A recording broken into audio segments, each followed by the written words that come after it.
But I had one night I couldn't fall asleep, so I decided to remain focused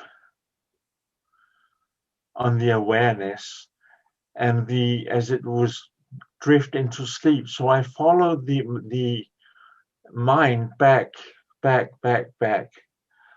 through the sleep state with full awareness until I reached the point there was pure bliss.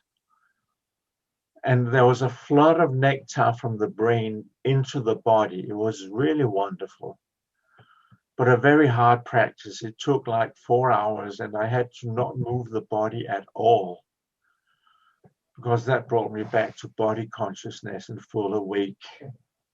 No, if it happens spontaneously, it's fine. But did you have something, I don't know how to explain it better, to be honest. I know what you're talking about. It's very mysterious. Who is the observer? Because there's the I, and you can observe the I. But then who's observing the I? Thing to talk about because it's difficult. Well, in that moment, remind yourself that you're not that I, and that you are the witness of it. Sometimes it's a good idea to formulate these realizations so they get anchored in the mind.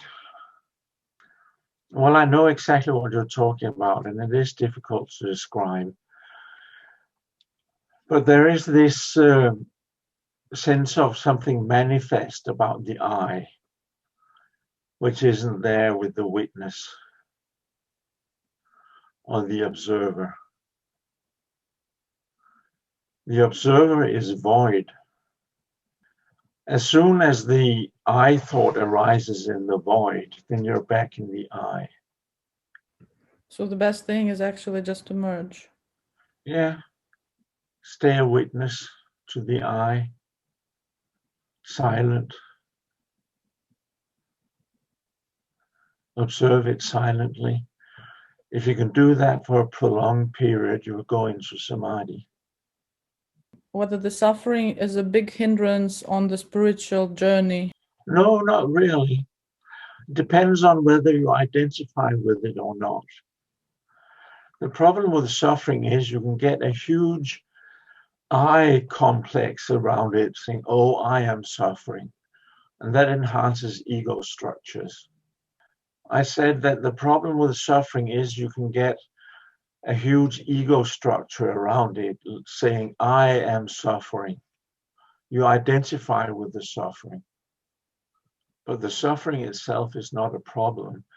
Actually, if you suffer, you want to get out of it, so that can be an aid. And I know from experience, I have suffered a lot in my life.